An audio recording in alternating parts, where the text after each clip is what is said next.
गॉडसे जिंदाबाद है, बोलो जिंदाबाद, गॉडसे जिंदाबाद है, बोलो जिंदाबाद। भारत में गॉडसे को मानने वाले को और गॉडसे को अपने जूते की नोक पे रखता हूँ।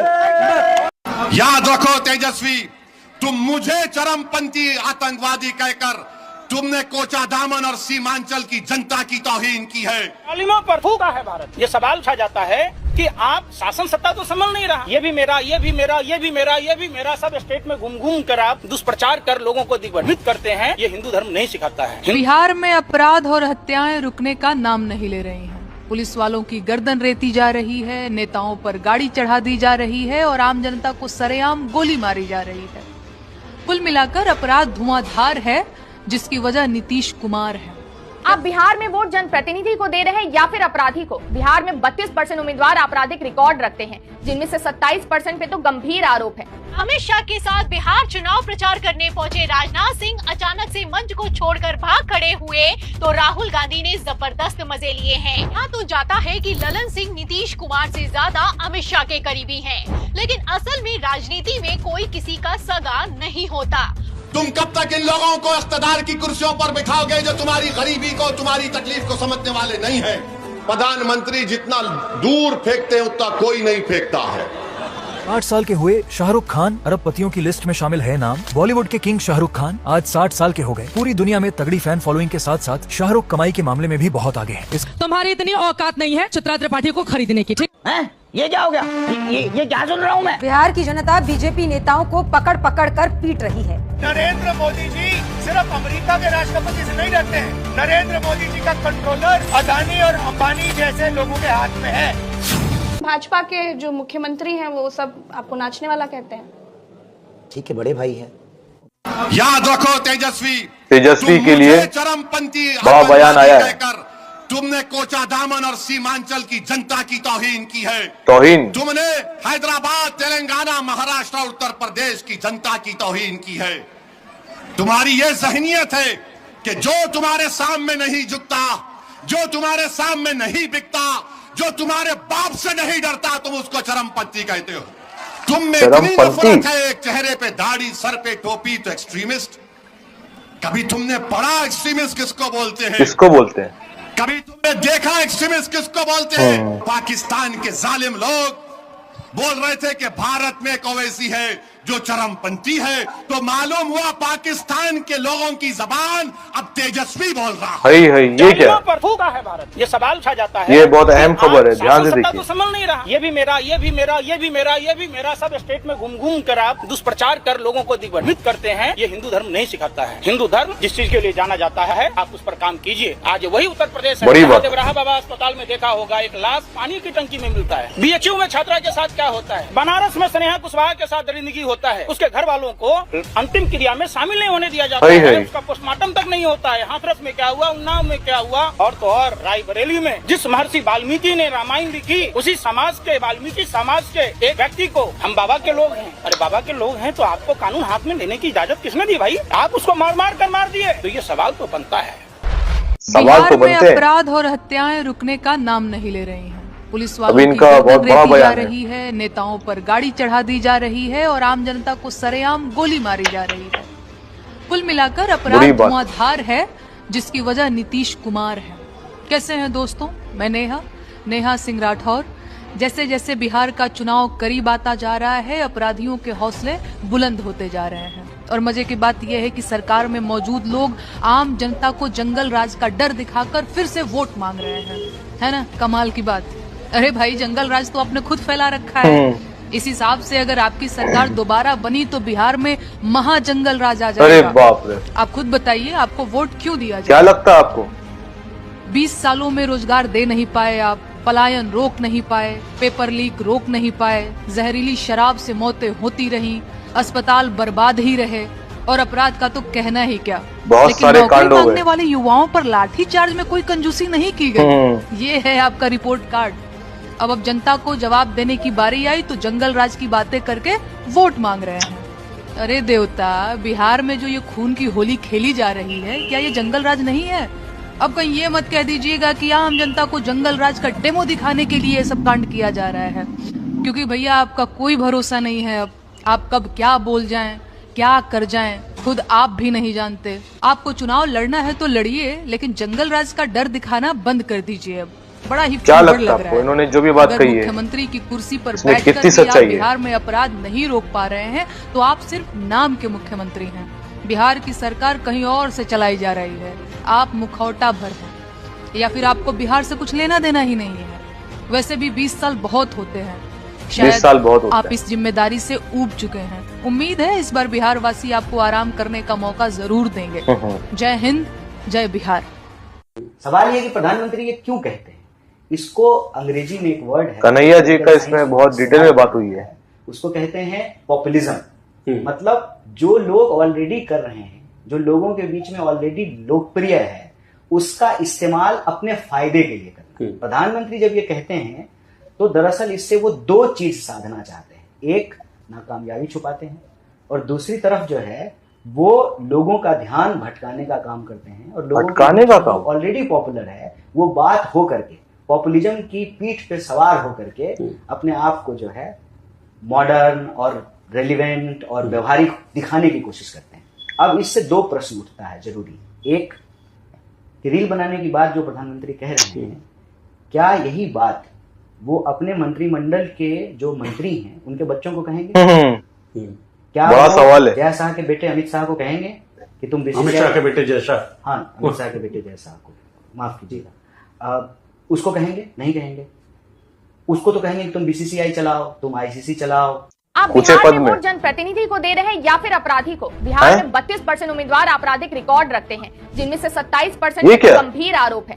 हमने क्रिमिनल को क्रिमिनल कहना बंद कर दिया है। बाहुबली का टैग दिया गया उन्हें, जिस पर जितने अधिक आपराधिक केस दर्ज होंगे वो उतना ही बड़ा बाहुबली नेता होगा। एडीआर और बिहार इलेक्शन वॉच ने अपनी रिपोर्ट में ये खुलासा किया है। 6 नवंबर को होने वाले पहले चरण की 121 विधानसभा सीटों के लिए चुनाव लड़ रहे 1314 उम्मीदवारों में से 1303 के स्वशपथ पत्रों का एनालिसिस किया उन्होंने। रिपोर्ट के अनुसार 423 उम्मीदवारों के खिलाफ आपराधिक मामले हैं, 354 पर गंभीर आपराधिक आरोप हैं। इनमें से 33 उम्मीदवार हत्या के मामले में आरोपी हैं, तो 86 पर हत्या के प्रयास के आरोप हैं। अब पार्टी वाइज भी देख ही लेते हैं कि किसने कितने अपराधियों को टिकट दिया है। आरजेडी के 76%, भाजपा और कांग्रेस के 65%, लोजपा के 54%, जेडीयू के 39% और आप के 27% उम्मीदवारों पर आपराधिक आरोप है। सबसे आगे है वामपंथी दल। भाकपा और माकपा के 100% और भाकपा माले ने 93% ऐसे उम्मीदवारों को मैदान में उतारा है। सिद्धांत और विकास की बात करने वाली जनसुराज भी पीछे नहीं है। इसके 44% उम्मीदवारों ने आपराधिक मामले घोषित किए हैं। जो बिहार गरीबी, कुपोषण, शिक्षा, स्वास्थ्य, प्रति व्यक्ति आय में सबसे पीछे है, वहाँ के 1303 में से 519 उम्मीदवार करोड़पति हैं। ये वही है जो जातिगत पॉलिटिक्स से उभरे कि अपनी जाति का विकास करेंगे और नेताजी लगे हो गया विकास। यानी जिन पर खुद हत्या, रेप जैसे आरोप दर्ज हैं, वो संसद और विधानसभाओं में बैठकर कानून, महिला सुरक्षा पर बात करते हैं और कानून भी बनाते हैं। हम कब ऐसे नेताओं को नेता के बजाय क्रिमिनल कहना शुरू करेंगे? आपकी क्या राय है? कमेंट बॉक्स में बताइएगा और हमें फॉलो करना मत भूलिए। बिल्कुल कमेंट करिए। सुन लीजिए मैडम, अभी जनता का रिएक्शन नहीं मानते तुम। अगर तुम बेशरम हो गए, गांधी जी का जो नोट है, गांधी जी का जो नोट है, नोट फेंक दो जेब में होगा, उसमें भी गांधी जी है। पॉइंट है भाई।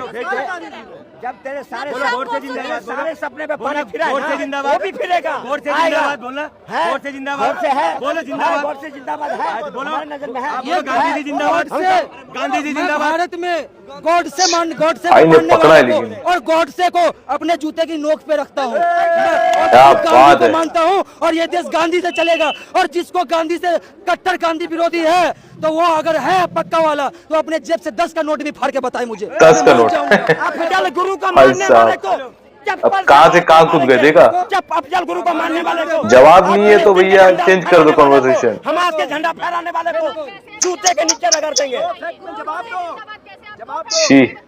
कसम से हम कहते हैं, अगर सुन ले, अगर जो काम किया गौर से भी सही किया, अगर लो तुम ले क्यों नहीं बोलेंगे? जिंदाबाद कैसे बोला?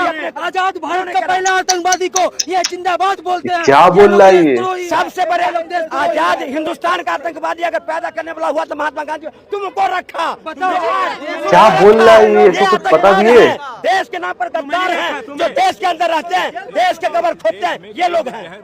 कैसा आदमी के साथ है? बिहार चुनाव प्रचार करने पहुंचे राजनाथ सिंह अचानक से मंच को छोड़कर भाग खड़े हुए तो राहुल गांधी ने जबरदस्त मजे लिए हैं। तो फिलहाल राहुल गांधी ने क्या बयान दिया है, पहले बयान सुनिए, फिर राहुल गांधी के एंट्री मारते ही कैसे राजनाथ सिंह ने पलटी मारी है उस पर आते हैं। अगर आप कहोगे नरेंद्र मोदी जी आप ऐसा ड्रामा करो वोट के लिए, वो कर देंगे। हाँ ऐसा जो भी करवाना है करवा लो। मैं कह रहा हूं आप उनको कहो कि देखो भैया हम आपको वोट देंगे, आप स्टेज पे आके नाच लो, नाच लेंगे। तो एक तरफ प्रधानमंत्री नरेंद्र मोदी रील बनाने के नाम पर वोट मांग रहे हैं, तो वहीं दूसरी तरफ राहुल गांधी ने दावा किया है कि इस बार मोदी जी अगर नाचने भी लगेंगे तो भी भारतीय जनता पार्टी को वोट नहीं मिलने वाले हैं। फिलहाल जैसे हालात हैं, गृह मंत्री अमित शाह की रैली तक भी कुर्सियां खाली पड़ी हुई है। ऐसे हालात में आखिर क्यों राजनाथ सिंह ने अचानक से अपनी रैली को कैंसिल कर दिया है? कैंसिल कर दिया होता है। भारत की बेटियों ने दुनिया में परचम लहरा दिया, एक नया इतिहास रच दिया। भारत की वीमेंस टीम ने वनडे वर्ल्ड कप की ट्रॉफी अपने नाम कर ली। बहुत बढ़िया। साउथ अफ्रीका की टीम को हमारे देश की शेरनियों ने धूल चटा दी। भारत ने 52 रन से जीत हासिल की और इसी के साथ इतिहास बना दिया, क्योंकि दोस्तों पहली बार भारतीय महिला टीम वनडे विश्व कप का खिताब जीतने में कामयाब रही। साल 1973 में इस टूर्नामेंट की शुरुआत हुई थी, तब से अब तक 13 बार विश्व कप खेले जा चुके हैं, लेकिन पहली बार भारतीय महिला टीम ने फाइनल में अपना झंडा गाड़ा है और इसी के साथ दुनिया को बता दिया कि अब ये हाथ बर्तन उठाने के साथ बल्ला भी उठाते हैं, ट्रॉफी जीतकर अपने देश का परचम भी लहराते हैं। दोस्तों मुख्य चुनाव आयुक्त की कुर्सी ज्ञानेश कुमार के गले का फांस बन गई। SIR ही उनके लिए काल बन गया है। तमिलनाडु के मुख्यमंत्री MK स्टालिन के साथ 48 राजनीतिक दल उनके खिलाफ सुप्रीम कोर्ट जा रहे हैं। दरअसल मुख्यमंत्री MK स्टालिन ने एक बैठक बुलाई। इस बैठक में तमिलनाडु की 48 राजनीतिक पार्टियां शामिल हुई, जिन्होंने SIR के खिलाफ सुप्रीम कोर्ट जाने का निर्णय लिया। इस सर्वदलीय बैठक के बाद MK स्टालिन ने बताया कि SIR के पीछे असली मकसद लोगों के लोकतांत्रिक अधिकारों को छीनना है, इसलिए सभी राजनीतिक दलों की जिम्मेदारी बनती है कि वो इस प्रक्रिया के खिलाफ खड़े हों, क्योंकि इसका इरादा तमिलनाडु के लोगों के मताधिकार को छीनना और लोकतंत्र की हत्या करना है। इसके आगे स्टालिन ने कहा कि चुनाव आयोग अपनी मनमानी करता है, इसलिए सर्वदलीय बैठक में सुप्रीम कोर्ट का दरवाजा खटखटाने का फैसला लिया गया है। तो चाहता है कि ललन सिंह नीतीश कुमार से ज्यादा अमित शाह के करीबी हैं, लेकिन असल में राजनीति में कोई किसी का सगा नहीं होता। वो बात तो है। पहले ललन सिंह का बयान सुनिए, फिर अमित शाह ने इस बयान पर क्या एक्शन लिया है उस पर आते हैं। अनंत बाबू ने नीतीश कुमार जी के कानून का राज का सम्मान किया और जब हम लोग के बीच में नहीं है तो हम सबों का दायित्व है कि एक एक व्यक्ति अनंत सिंह बन के चुनाव लड़े। मतलब जिस अनंत सिंह पर हत्या, अपहरण से लेकर 38 से ज्यादा मुकदमे दर्ज हैं, और तो और दुलारी चंद यादव हत्याकांड में नामजद FIR दर्ज हुई है, उस अनंत सिंह को एक तरफ मोदी के मंत्री ललन सिंह ने सपोर्ट किया है, तो वहीं दूसरी तरफ अमित शाह ने तगड़ा एक्शन लिया है। जो प्रत्याशी हैं जन स्वराज के पीयूष, उनके लिए जो बाहुबली थे वो कैंपेन कर रहे थे और दिन दहाड़े उनकी डेथ होती है, तो इस तरह की किलिंग्स तो अभी भी हो रही है। जो हुआ है वो ठीक नहीं हुआ है।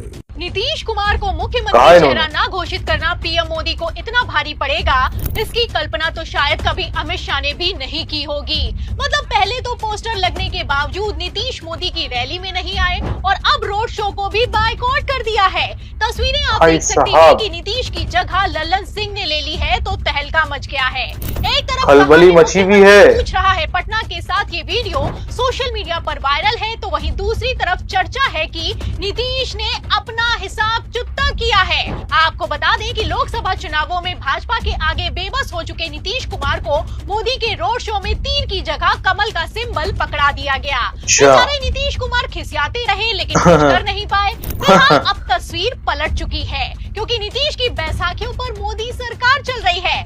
ऐसे हालातों में मोदी के अब तक के सबसे बड़े रोड शो में नीतीश का न पहुंचना भारतीय जनता पार्टी को 14 सीटों पर झटका देने वाला है। ये है बड़ी अपडेट। इस समय भूचाल मचा हुआ है। सभी नेता चुनाव प्रचार के लिए बिहार के रण में उतर चुके हैं और जनता से तमाम वादे कर रहे हैं। इसी क्रम में राहुल गांधी ने अपने चुनाव प्रचार के दौरान मछुआरा समुदाय के लोगों से बात की है और उनके साथ मछली पकड़ने के लिए छलांग लगा दी है और मछली पकड़ी, जिससे गठबंधन की 40 सीटों पर फायदा होता दिखाई दे रहा है। बता दें राहुल के इस कदम की जनता खूब सराहना कर रही है। आपको बता दें कि राहुल गांधी जमीनी नेता है और जनता के सुख दुख में हमेशा साथ में खड़े रहते हैं, जिसका पूरा फायदा महागठबंधन को मिल रहा है, जिसको देखकर गुजरात लॉबी के होश उड़े हुए हैं। बता दें कि मतदाता अधिकार यात्रा के बाद कांग्रेस में जोश पैदा करने की कोशिश में जुटे राहुल गांधी ने मछुआरा और निषाद समुदाय को साधने की दिशा में ये कदम उठाया है और उनके साथ वीआईपी पार्टी के प्रमुख और खुद को सन ऑफ मल्लाह कहने वाले मुकेश सैनी भी मौजूद हैं। बड़ी बात। तुम कब तक इन लोगों को इख्तिदार की कुर्सियों पर बिठाओगे जो तुम्हारी गरीबी को, तुम्हारी तकलीफ को समझने वाले नहीं है? बड़ा बयान है। ये लोग आकर मेरे भाषण के बाद बोलेंगे कि ओवैसी जज्बाती तकरीर करता, भड़काऊ भाषण देता। अगर मैं एक एक पॉइंट जो बोल रहा हूं, क्या वो सच्चाई पर मुबनी नहीं है? मुझे बताओ। और अगर तुमको जज्बाती तकरीर करना नहीं आता तो इसमें गलती मेरी नहीं है, गलती तुम्हारी है, क्योंकि तुम्हारे दिमाग में गुलामी भरी हुई है। मैं आजादी चाहता हूं। क्या बात है। तुम्हारी जबान अगर सच को बयान नहीं कर सकती इसलिए कि तुमने अपने जमीर को बेच दिया अपने सियासी आकाओं के सामने, अगर तुम्हारी जबान लोगों के दिलों में हरारत नहीं पैदा कर सकती तो गलती तुम्हारे दिल में है, क्योंकि तुम सच को कबूल करने को तैयार नहीं हो। और सच यह है कि सीमांचल को पसमानदा रखा गया। प्रधानमंत्री जितना दूर फेंकते हैं उतना कोई नहीं फेंकता है। इतना लंबा लंबा झूठ बोलते हैं कोई नहीं। प्रधानमंत्री आज से कई बरस पहले सऊदी अरब गए थे। सऊदी अरब गए तो वहां पर प्रधानमंत्री को सऊदियों ने एक पुरानी तोप दिखाई, तोप। वाह। तो प्रधानमंत्री तोप को देखे सब, फिर के वीडियो है। अब मैं उस पर कुछ बोलूंगा, वो थोड़ा आपको हंसाने के लिए, बीजेपी वाले नाराज ना हो। अच्छा। तो प्रधानमंत्री उस तोप को देखे और उस सऊदी शेख से पूछे, ये शेख ये तोप कितना दूर फेंकती? तो वो सऊदी शेख बड़ा चालाक था, बोला वल्लाह तुमसे कम फेंकती। ओ भाई साहब, अरे 15 लाख अकाउंट में आ जाएंगे, 1 करोड़ नौकरी मिलेगी, पूरा 15 लाख पैसा आ जाएगा, सब हो जाएगा। कुछ नहीं हुआ। कहाँ है? 3 मर्तबा बिहार की जनता ने मोदी को प्रधानमंत्री बनाया और प्रधानमंत्री क्या दिया बिहार को? कुछ नहीं दिया। 1 रुपया नहीं आया। सीमांचल को क्या दिया सिवाय जुमलेबाजी के? कुछ नहीं दिया। तुम लिख के रख लो तेजस्वी, गरम हो। हैदराबाद से जरूर आया हूं और आता रहूंगा। सीमांचल का बेटा उप मुख्यमंत्री बनेगा। तुम नहीं बनोगे, ना बनने देंगे इंशाअल्लाह ताला। तुम में इतनी नफरत है, एक चेहरे पे दाढ़ी, सर पे टोपी तो एक्सट्रीमिस्ट। कभी तुमने पढ़ा एक्सट्रीमिस्ट किसको बोलते हैं? कभी पढ़ा है? कभी देखा एक्सट्रीमिस्ट किसको बोलते हैं? अरे सुन तेजस्वी, जब भारत को जरूरत पड़ी पाकिस्तान के आतंकवाद के उस बुज़दिलाना हमले पहलगाम के बाद, तो जब मैंने भारत के पक्ष में बोलना शुरू किया तो पाकिस्तान के जालिम लोग बोल रहे थे कि भारत में एक ओवैसी है जो चरमपंथी है। तो मालूम हुआ पाकिस्तान के लोगों की जबान अब तेजस्वी बोल रहा है। ये क्या हुआ? समझा आपने? पाकिस्तान में जो दहशतगर्द बैठे हैं, जिन्होंने हमारे 26 भारत के नागरिक को मारा क्योंकि वो हिंदू थे, जब ओवैसी खड़ा हुआ भारत के सालिमियत के नाम पर, तो पाकिस्तान के तमाम लोग बोल रहे ये शेरवानी, सर पे टोपी, चेहरे पे दाढ़ी, ये एक्सट्रीमिस्ट है, ये चरमपंथी है, आतंकवादी है। तो लगता है तेजस्वी तुम पाकिस्तान से ये लफ्ज उठाए हो। इतनी मोहब्बत तुमको पाकिस्तान से हो गई तेजस्वी। साइलेंट किलर बन रहा पॉल्यूशन। दिल्ली के हॉस्पिटल्स में बढ़े मरीज, टेंपरेचर में गिरावट आने और सर्दी बढ़ने के साथ दिल्ली एनसीआर की एयर क्वालिटी बहुत खराब लेवल पर पहुंच गई है। All India Institute of Medical Sciences के former director doctor Randeep Guleria ने इसे हेल्थ इमरजेंसी माना है और लोगों को अलर्ट किया है कि शहर में हेल्थ क्राइसिस जैसी सिचुएशन हो गई है। पोल्यूशन के कारण सांस लेने में मुश्किल, आंखों में चुभन, गले में खराश समेत कई तरह की प्रॉब्लम्स अब आम हो गई है। हॉस्पिटल में सांस के मरीजों की संख्या में 20% तक बढ़ोतरी हुई है। डॉक्टर का मानना है कि इस बार वायु की गुणवत्ता यानी एयर क्वालिटी पहले से कहीं ज्यादा जहरीली हो चुकी है। कुछ जगहों पर एयर क्वालिटी इंडेक्स लगातार 300 के पार बढ़ा हुआ है। डॉक्टर गुलेरिया के मुताबिक बारीक कण जैसे PM2.5 खून में चले जाते हैं, इससे लोगों के लंग्स, हार्ट और ब्रेन को नुकसान पहुंच रहा है। 60 साल के हुए शाहरुख खान पतियों की लिस्ट में शामिल है नाम। बॉलीवुड के किंग शाहरुख खान आज 60 साल के हो गए। पूरी दुनिया में तगड़ी फैन फॉलोइंग के साथ साथ शाहरुख कमाई के मामले में भी बहुत आगे है। इसका अंदाजा इस बात से लगाया जा सकता है कि उन्होंने हाल ही अरबपतियों के क्लब में भी एंट्री मारी है। M3M heroine India rich list 2025 में शाहरुख खान को शामिल किया गया है। शाहरुख को 12,490 करोड़ रुपए की संपत्ति के साथ बिलियनियर्स क्लब में रखा गया। शाहरुख खान की नेटवर्थ में सबसे बड़ा हिस्सा उनकी एक्टिंग से होने वाली कमाई का है। इसके अलावा प्रोडक्शन से लेकर एंडोर्समेंट तक में वे सबसे आगे रहते हैं। रिपोर्ट की माने तो बीते साल 2024 की तुलना में उनकी संपत्ति में 71% की जोरदार बढ़ोतरी दर्ज की गई है। तुम्हारी इतनी औकात नहीं है चित्रा त्रिपाठी को खरीदने की। ये क्या हो गया? ये क्या कर रहा हूं मैं? फ्लैशबैक। मोदी जी कहते हैं कि बिहार में जमीन उपलब्ध नहीं है। अमित शाह जी का बयान है कि बिहार में जमीन उपलब्ध नहीं है। तो मेरा सवाल है कि पीरपैंती जो भागलपुर का जमीन जो अडानी को दिया गया है वो क्या गुजरात में है? अडानी से क्या दिक्कत हो गई? कोई बड़ा उद्योगपति अगर आता है तो फिर क्यों उसका इतना विरोध? 20 साल से कहाँ थे आप? मोदी जी कह रहे हैं कि हमारे यहाँ जमीन यहाँ नहीं है बिहार में अवेलेबल, तो फिर ये पीरपैंती का जमीन अडानी को आप कैसे दे रहे हैं? बात तो सही है। मैम आप जब बोले कि 1 रुपया में अडानी को जमीन दे दिया, आपको मैं 1 रुपया देता हूँ कि आप चौक से हमको 4 लाख। भैया तुम्हारी इतनी हैसियत नहीं है मुझे 1 रुपए में खरीदने की, तुम्हारी इतनी हैसियत नहीं है भैया, तुम्हारी इतनी हैसियत नहीं है। न हम अडानी है, मेरे पास करोड़ों की संपत्ति तो है नहीं। अपनी औकात के हिसाब से बात होगी। अपना 1 रुपया अपनी जेब में रखिए, ठीक है? और फजीहत करवाना हो तो और आगे आ जाओ, फिर कर देती हूँ पूरा फजीहत में।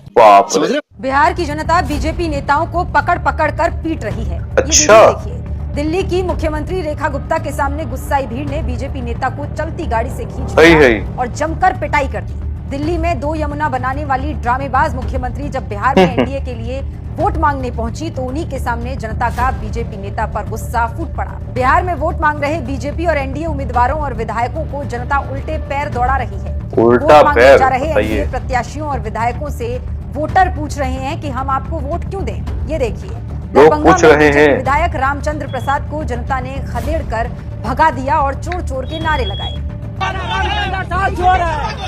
बताइए, ये हाल है। बिहार के मोहनिया गांव में भाजपा प्रत्याशी संगीता कुमारी का जबरदस्त विरोध हुआ। गांव वालों ने बीजेपी मुर्दाबाद के नारे लगाते हुए संगीता कुमारी को भगा दिया। भगाई दिया। लोग जागरूक हो रहे हैं भाई। बिहार के गयाजी में हम पार्टी के प्रत्याशी अनिल कुमार पर तो जनता ने हमला ही बोल दिया। गया में मांझी की पार्टी के विधायक और उम्मीदवार पर ही हमला हो गया। गयाजी में ही बीजेपी विधायक वीरेंद्र सिंह जब जनता के बीच वोट मांगने पहुंचे तो पब्लिक ने उन्हें खदेड़ लिया। बेचारे विधायक जी जैसे तैसे जान बचाकर वहां से निकले। फिर वो मतलब पब्लिक मोदी की परेशान है भाई। और नीतीश के झूठ से अब बिहार की जनता ऊब चुकी है। बिहार में इस बार परिवर्तन तय है। मोदी जी बिहार में पैसे देकर वोट खरीद रहे हैं और चुनाव आयोग आंखों पर पट्टी बांध कर बैठा है। मोदी जी आचार संहिता के बाद भी महिलाओं के खाते में 10-10 हजार रुपए भेज रहे हैं और चुनाव आयोग कुंभकर्णी नींद सो रहा है। बिहार में चुनाव आयोग की देखरेख में रिश्वत बांटी जा रही है। राहुल गांधी जी से हलफनामा मांगने वाले ज्ञानेश कुमार की छत्र छाया में मोदी जी 10,000 रुपए देकर वोट खरीद रहे हैं। अब इस बात में कोई संदेह नहीं कि चुनाव आयोग बीजेपी के साथ मिलकर वोट चोरी करता है। बीजेपी के डिप्टी सीएम के खिलाफ इतने सबूत होने के बाद भी चुनाव आयोग ने कोई एक्शन नहीं लिया। एनडीए उम्मीदवार अपनी गाड़ियों में गोली बम लेकर चल रहे हैं, मर्डर हो रही है, धमकियां दी जा रही हैं, पैसे दिए जा रहे हैं। अब ज्ञानेश कुमार जी कहाँ हैं?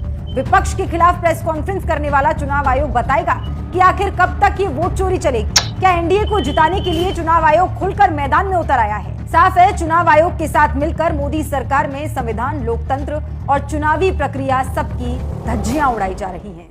1971 में लड़ाई हुई, हिंदुस्तान की सेना पाकिस्तान के खिलाफ लड़ रही थी, अमेरिका की नेवी आई, अमेरिका के राष्ट्रपति ने हिंदुस्तान के प्रधानमंत्री को धमकी दी और कहा कि ये सब रोको, बांग्लादेश में जो हो रहा है ये रोको। इंदिरा गांधी जी डरी नहीं, इंदिरा गांधी जी ने साफ कह दिया, देखो तुम्हें जो करना है करो, तुम्हें जो करना है हम करेंगे, और उन्होंने करके दिखा दिया। अभी ऑपरेशन सिंदूर होता है, डोनाल्ड ट्रंप का फोन आता है, नरेंद्र मोदी जो कहते हैं मेरी 56 इंच की छाती है, घबरा जाते हैं, डर जाते हैं। डोनाल्ड ट्रंप कहता है ये देखो सिंदूर बंद करो, और 2 दिन के अंदर नरेंद्र मोदी ने सिंदूर ऑपरेशन बंद कर दिया। तो मैं आपको ये बता क्यों रहा हूँ, क्योंकि सच्चाई है कि नरेंद्र मोदी जी सिर्फ अमेरिका के राष्ट्रपति से नहीं डरते हैं। नरेंद्र मोदी जी का कंट्रोलर अदानी और अंबानी जैसे लोगों के हाथ में है। भाजपा के जो मुख्यमंत्री हैं सब आपको नाचने वाला कहते हैं। ठीक है, बड़े भाई हैं, उनसे प्यार किसको बोल रहे हैं बड़ा भाई? सम्राट चौधरी को? बिल्कुल, उप मुख्यमंत्री हैं। एक इंसान के तौर पे मेरे बड़े भाई हमेशा से रहेंगे। उनके शब्द क्या है मेरे लिए, अब चुनाव जीतने के लिए कोई क्या टिप्पणी और क्या किस हद तक जा सकता है ये उनका विचारधारा है। बट मैं चुनाव जीतने के लिए अपने जुबान को या अपने शब्दों को किसी के लिए गलत नहीं बोल सकता। यहाँ मेरा सम्राट भैया का विषय है ही नहीं, ये विषय है लोगों के बेहतर के लिए। तो दोस्तों देखा आपने क्या हाल चल रहे हैं बिहार में, जिस तरीके से सिचुएशन है बड़ी खराब है। आपने देखा कि किस तरीके से देश में प्रॉब्लम्स चल रही हैं, इसको लेकर के लोग परेशान हो चुके हैं और ये जो राजनीति पे ये लोग बड़े बड़े वादे कर देते हैं जनता से, उसको क्लियर नहीं करते, उसको पूरा नहीं करते, इसे देश की जनता बहुत नाराज है। यहाँ तक कि युवक अब सवाल करने खड़े हो गए कि इतनी सारी जो हरकतें हमारे साथ हुई हैं, पेपर लीक, लाठीचार्ज हुआ, तमाम चीजें जो है वो देश की जनता ने देखी है और इसको बर्दाश्त किया है। अब वक्त है कि इसको जो है वो सोच समझ करके अब जनता को आगे चलना है, बढ़ना है और अपना ये समझना है कि भैया हमें आगे के लिए क्या करना चाहिए, हमें किसे जिताना चाहिए, हमारा फ्यूचर कौन है आगे, क्योंकि आप किसी को भी जिताएंगे वो आपका फ्यूचर ही है, क्योंकि आप जिसको भी जिता रहे हैं आप उससे उम्मीद रखते हैं कि वो हमारे समाज के लिए, हमारे लिए अच्छे काम करेंगे, हमारे परिवार के लिए, हमारे बच्चों के लिए वो कुछ अच्छा लेके आएंगे, अच्छा काम करेंगे जिससे देश की तरक्की हो, हर एक परिवार की तरक्की हो और जितने भी युवा हैं उनको अच्छी नौकरी मिले, काम मिले, जॉब मिले, जिससे वो अपना घर का खर्चा उठाएं, घर चलाएं, माँ बाप को देखें, बीवी बच्चे सबको जो है वो चलाएं, देखें, ताकि उनके भी घर की तरक्की हो। क्योंकि आपके लिए हर एक कदम उठाना अब बहुत जरूरी हो गया है, वो भी सेफली, क्योंकि आप जिसको भी चुने बहुत सोच समझ के चुने और आपका ये चुनना आपके आगे के लिए, आपके भविष्य के लिए, आपके बच्चों के लिए बहुत कीमती रखेगा। बाकी दोस्तों इन सारी अपडेट्स पे आप क्या राय रखते हैं, अपनी कीमती राय हमारे कमेंट बॉक्स में जरूर शेयर करें। मिलते हैं आपसे अगली वीडियो पे, तब तक आप अपना ख्याल रखें।